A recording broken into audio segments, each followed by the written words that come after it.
Je suis Bassekou Djabi, fondateur de Starter Productions, qui est l'une des branches du groupe Maison Djaber. Avec le poids de son histoire sur le dos, qui divise les concitoyens et est souvent source de conflits, la Guinée est un pays riche en ressources naturelles, considéré comme scandale géologique au vu des conditions de vie de sa population. Avec toujours pour souci d'impacter, à travers son activité, Starter Productions lance avec Bambo Girassi, ici en Guinée, pour vous éclairer sur des faits marquants de notre société. Comme on dit, celui qui ne connaît pas son histoire est condamné à la revivre.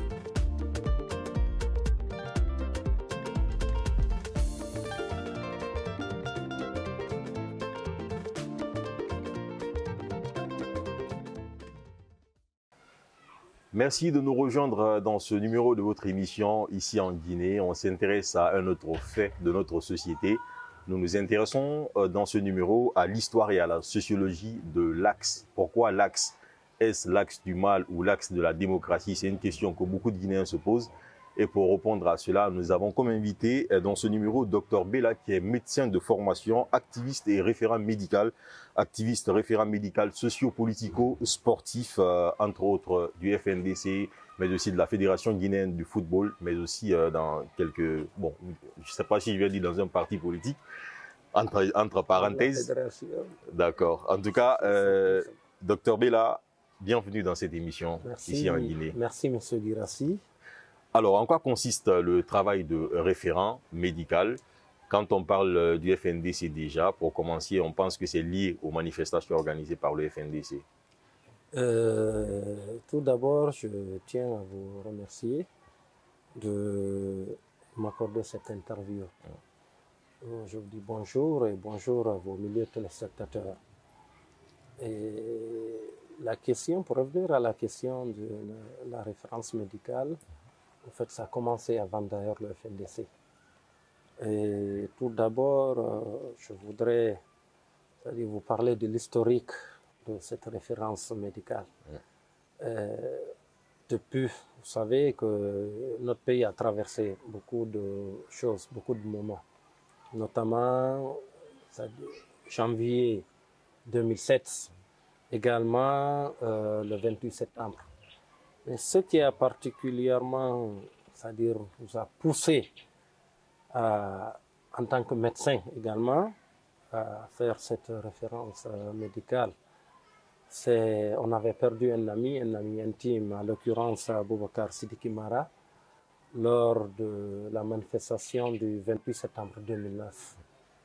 Il fut d'ailleurs la première personne à être victime parce que lorsqu'on l'avait tiré, on l'a amené à l'hôpital Donka.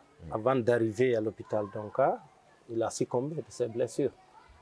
Un ami très intime, très proche, nous nous sommes dit, on était étudiants, on faisait, je crois, la deuxième, la troisième année en fac de médecine. Nous nous sommes dit, pourquoi pas ne pas, c'est-à-dire partir sauver des gens qui se retrouvent dans cette situation. C'est comme ça l'activisme a commencé. C'est vrai aussi que parallèlement en politique, on avait déjà commencé. Donc, ça consiste à quoi? Cela consiste lors des manifestations pacifiques organisées par la société civile et politique, partout, pas seulement au niveau de l'Axe, partout, parce qu'on a eu des cas qu'on a pu sauver côté de l'autoroute, côté Ataouia également. 2005 et 2007 déjà, c'était sur l'autoroute. Également, au niveau du pont du 8 novembre. Donc, c'est pour, s'il y a des cas, parce que tu peux y avoir une manifestation où, même si ce n'est pas par le cas de l'action des forces de l'ordre et trucs, il peut y avoir des blessures sous l'effet euphorique, tu peux y avoir des blessures, tu peux y avoir des cas.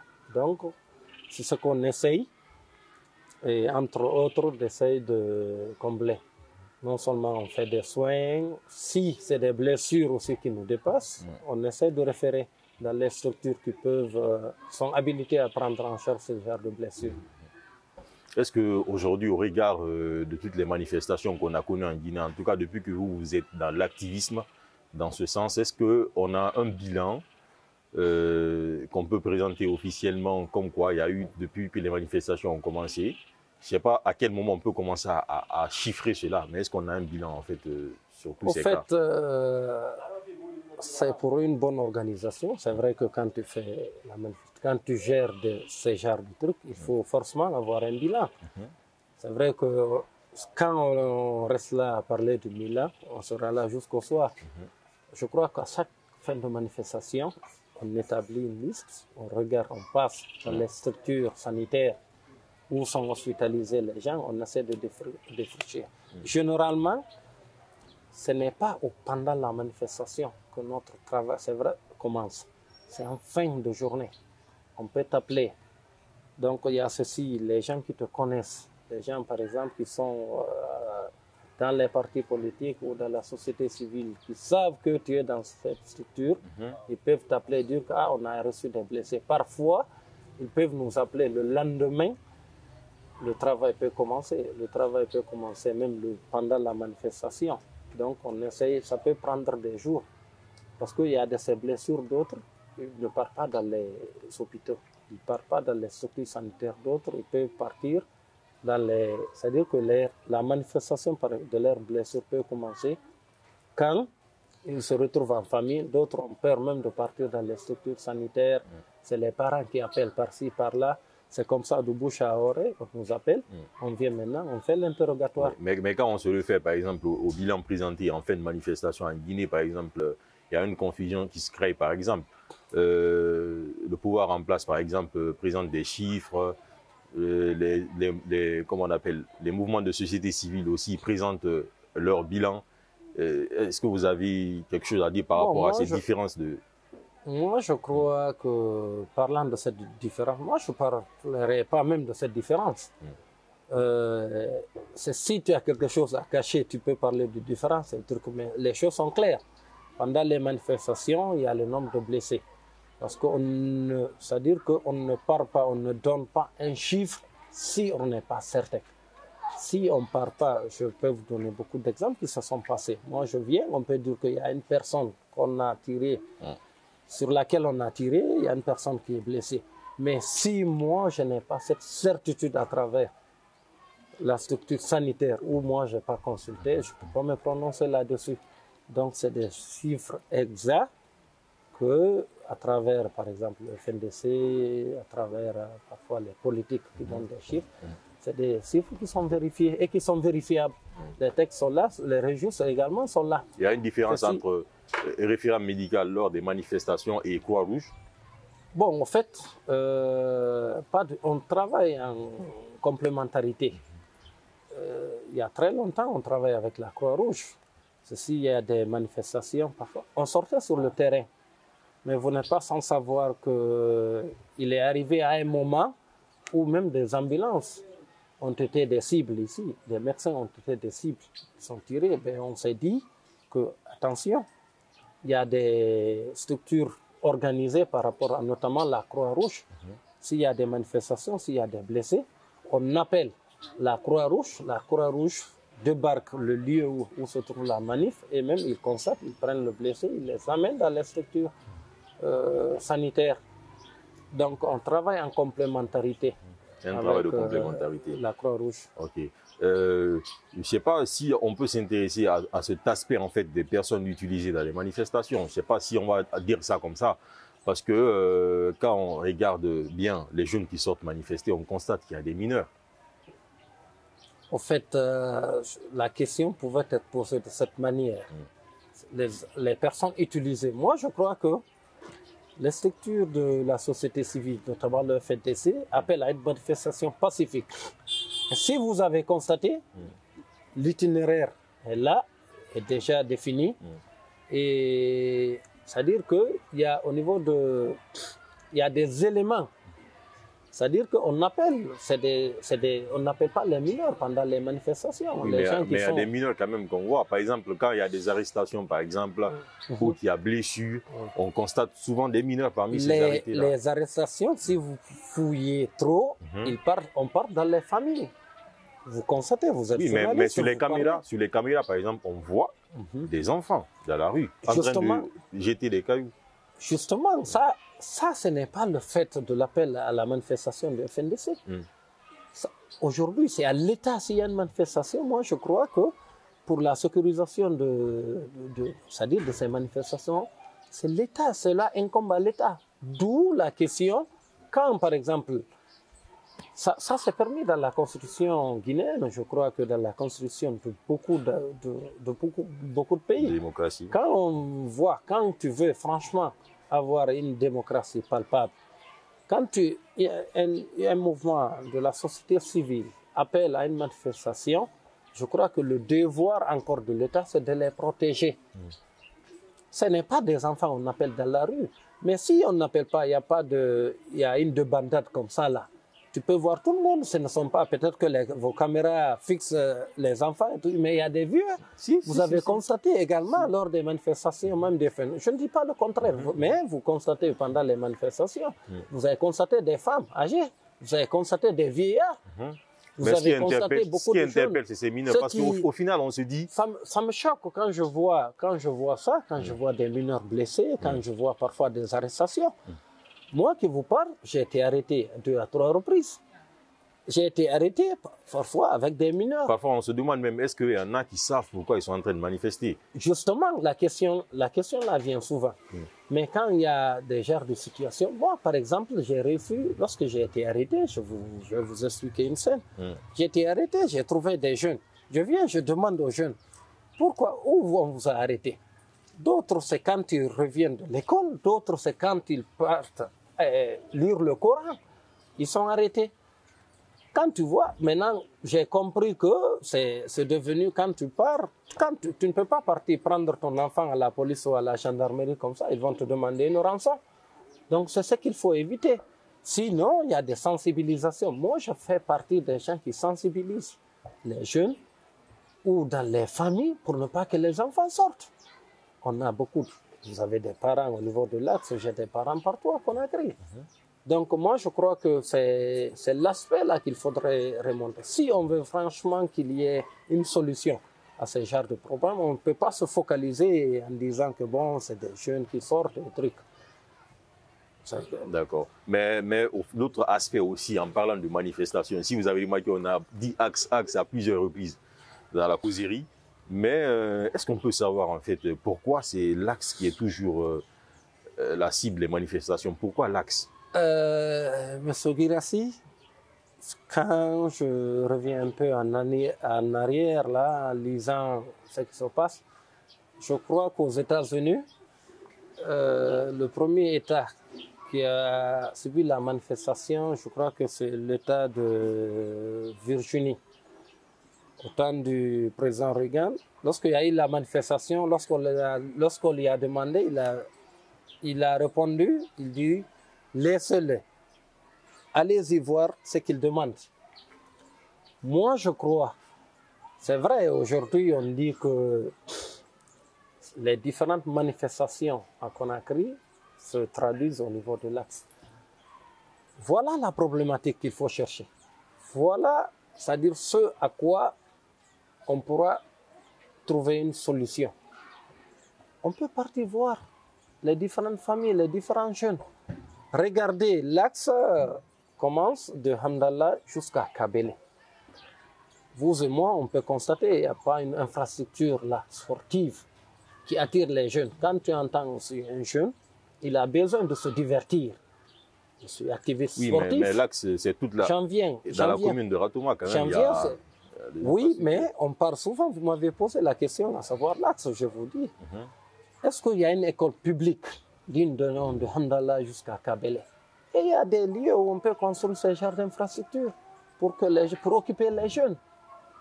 Je crois qu'il y en a eu beaucoup de cas comme ça. Si aujourd'hui l'État avait la volonté d'avoir la solution à ce problème, on en serait déjà là aujourd'hui à compter les morts à chaque manifestation. Les gens... Vous pensez que c'est une marginalisation? Allez-y. C'est-à-dire que sur ce point, je crois que c'est notre débat. La marginalisation, j'aime pas aussi m'aventurer sur des questions. Non, mais il faut qu'on en parle parce que... Mais il faut qu'on en parle. Pourquoi je veux qu'on en parle? Parce que souvent, aujourd'hui en Guinée, quand on dit l'axe, on voit UFDG, on voit Peul. C'est vrai qu'en Guinée, on n'aime même pas parler de ça parce que, bon, nous qui faisons une interview, on n'est pas de la même ethnie, mais on s'en fout, on fait notre travail. Mais quelque part, sur il y a ce tous point, ces points qui sont quand même... sur ce point, au niveau de la marginalisation, il faudrait qu'on soit clair là-dessus. On voit ce qui se passe. Je vais vous expliquer une chaîne. Une fois, on a tiré sur 2 jeunes, 2 de mes parents, à Wanindara. On vient, je crois que c'était en 2019, en octobre 2019. On vient, alors nous sommes africains. Quand tu as un décès, les gens viennent pour les salutations d'usage. Ils sont venus, le lendemain, les corps étaient à la morgue. Lors de salutations d'usage, la présentation des condoléances, qu'est-ce qu'on voit? On vient voir 2 pick-up sur Jure, à Wanindara ici. Ils viennent, ils tirent sur notre responsable, notre sage qui était là. Moi, je sors, par exemple, je dis, hier, vous étiez venu, vous avez tiré sur 2 éléments de notre famille, aujourd'hui, vous venez. Je m'excuse du terme, ça me fait extrêmement mal. Il y a un gendarme qui dit, on va tous vous assassiner. C'était horrible. Le vieux était là, il y a l'autre là qui dit, ils ont tiré sur Baba, ils ont tiré sur Baba. Tac, on a pris. Lorsqu'ils ont vu le sang, ils ont rebroussé chemin. Ils avaient pris certains. Voilà, ça c'est des éléments. C'est des éléments. Je crois également en 2013, j'étais avec l'ambulance, on était sorti avec l'ambulance. Il y a un militaire qui vient, un militaire qui était venu, il avait la grenade, il dit qu'il va découper. J'étais avec mon aîné qui était là, le médecin lui-même, il était là, c'est la blouse, il dit, mais il dit, si on ne descend pas les blessés qui étaient dans l'ambulance, le médecin qui était là, mon aîné, on est tous sortis, il a dit, bon, il faut découper, nous on préfère partir avec eux. Donc avec des injures à caractère ethnique. Mais qu'est-ce qui amène tout ça? Justement parce que peut-être que l'Axe est en majorité d'une autre ethnie. Oui, mais il y a une question politique aussi, parce qu'il y en a qui disent l'Axe de Cellou Dalein Diallo. Écoutez, en France, Sarkozy est la région de Sarkozy. C'est la première région qui a voté pour Sarkozy. Je n'en disconviens pas. Dans l'Illinois, Obama vient de l'Illinois, vient de Chicago. C'est ceux-là qui l'ont propulsé d'abord. Moi, je ne vois pas, au fait, je crois que la question ou le problème, c'est à un autre niveau. On essaie c'est-à-dire que on a mal compris le sens de la démocratie. Le sens de la démocratie. C'est vrai, aujourd'hui, il ne faudrait pas... La Ratoma, ça, c'est le fief de l'IFDG, du président de l'IFDG. Mais ça ne veut pas dire que, bon, parce que c'est pour Cellou Dalein, il faudrait partir contre ces militants. Oui, mais est-ce que ces politiques ne profitent pas, en fait, de la situation ethnique et de tout ce qui s'est passé là pour Cellou Dalein, trouver une position? Cellou Dalein vient du Fouta. Mais je crois que Ratoma, c'est en Basse-Côte, c'est à Conakry. Conakry, quand on fait une élection, d'après toutes les élections qu'on a, il est sorti premier à Conakry. C'est les Peuls seulement qui sont les plus nombreux. Je vous repose cette question, qui sont les plus nombreux à Conakry. Mais il faudrait qu'on... Moi, je crois que si oui, on mais, veut... mais on l'accuse quand même de profiter de l'aspect ethnique, souvent pour appeler à des manifestations. Cellou Dalein à Dingira, il est premier à Dabola, il est premier, c'est des villes. À Fria également, à Kindia. Et c'est des villes de la Basse-Côte. Là-bas, c'est la Haute-Guinée. Pourquoi on ne l'accuse pas?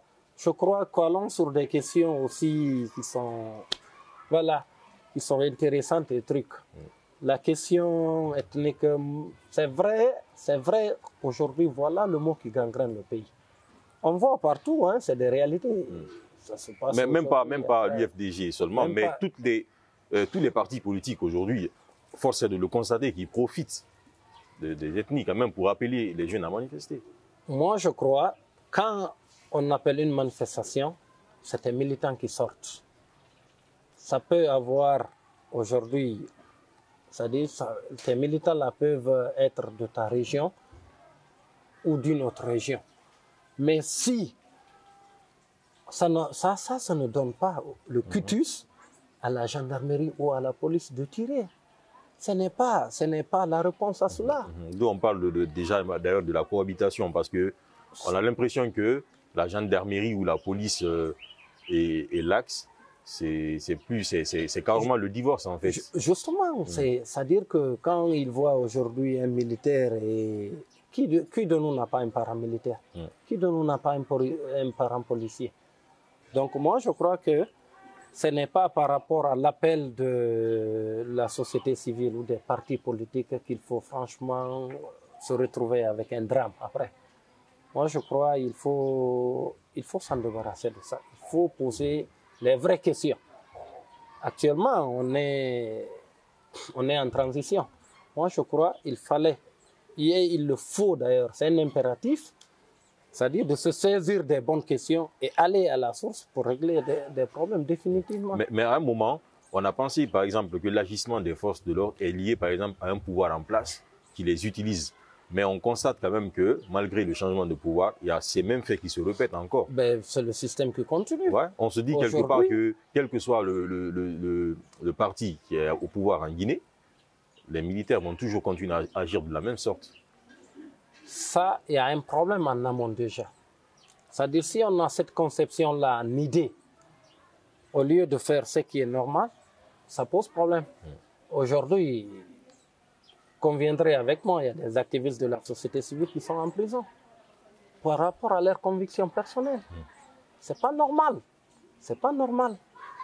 Et aujourd'hui, si on demande aujourd'hui, c'est-à-dire qu'un parti politique, c'est vrai, il va tirer le drap, mais allons sur des questions. Ce n'est pas parce qu'un politique ou un activiste de la société civile a dit ça, il faudrait forcément dire que bon, tout ce qu'il parle c'est politique, tout ce qu'il parle c'est social.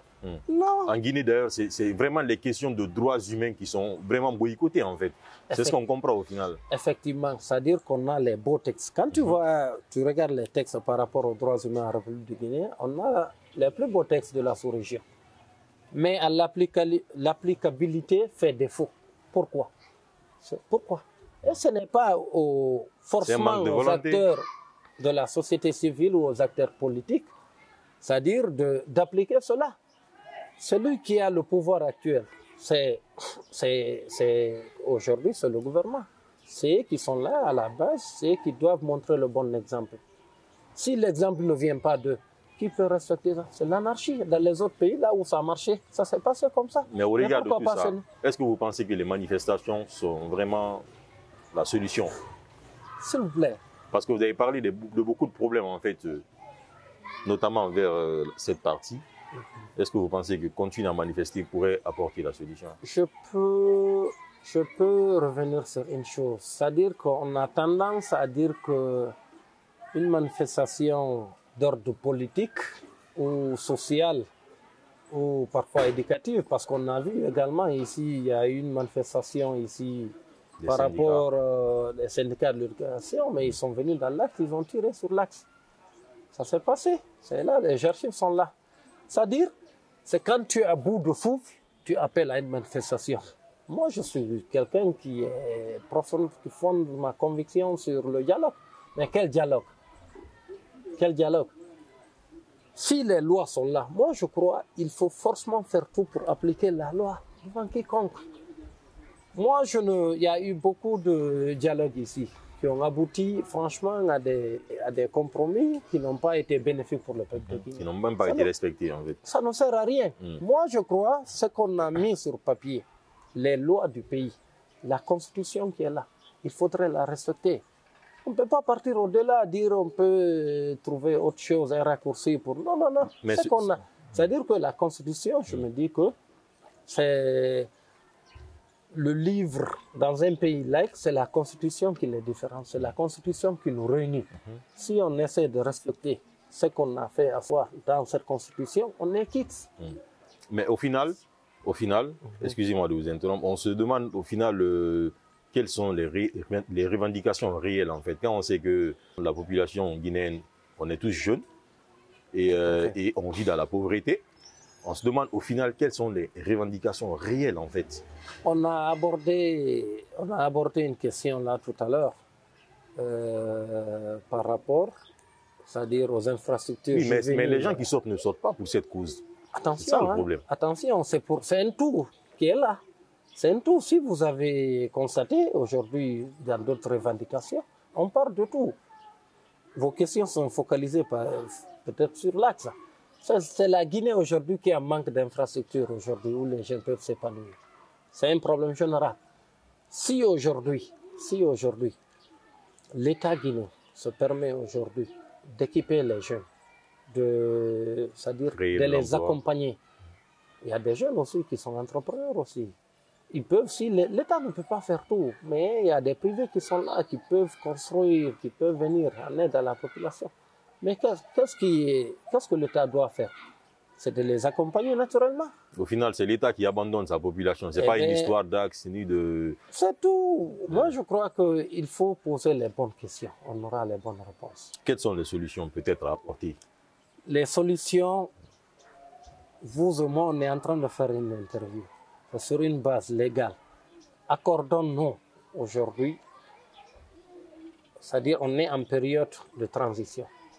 Aujourd'hui, j'interpelle les autorités, notamment le colonel aujourd'hui, qu'ils essayent de ne pas écouter les extrémistes.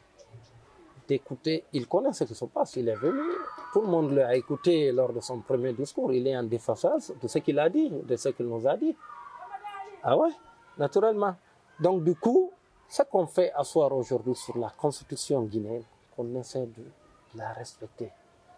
C'est-à-dire, aujourd'hui, lorsque, je vous donne un exemple, lorsqu'il y a eu l'attaque de Pearl Harbor, lorsque les États-Unis ont été attaqués, la première des choses qu'ils ont faites, ce n'est pas de sauver le président, c'est de sauver, c'est-à-dire que la constitution américaine. Et ils savent que c'est par là où sortira le bonheur. Et aujourd'hui, tout le monde consacre le bonheur des États-Unis aujourd'hui, sur le monde entier. Docteur Bella, médecin de formation et activiste, référent médical socio-politico-sportif, était donc notre invité dans ce numéro de votre émission ici en Guinée. Donc, merci, docteur, d'avoir accepté notre invitation. Ainsi prend fin ce numéro. On se donne rendez-vous pour un autre numéro avec Starter Production sur Espace TV. À très bientôt. Merci. Avec Starter, réalisez vos projets audiovisuels. Nous intervenons à chaque étape de la conception de vos réalisations photos et vidéos avec une expertise tout droit importée d'Europe. Support digital, documentaire, vidéo institutionnelle, événementiel ou promotionnel. Starter collabore à divers projets impliquant des entrepreneurs, des sociétés, des institutions publiques et privées, des personnalités politiques ou des associations. Ces expériences nous ont permis de voyager et d'élargir nos horizons à travers le monde. D'autre part, Starter a parcouru une grande partie de la Guinée en réalisant des documentaires sur les différents aspects de sa société. Vous avez un projet à réaliser, pour nous joindre, c'est simple. Contactez le 625 33 54 78 625 33 54 78.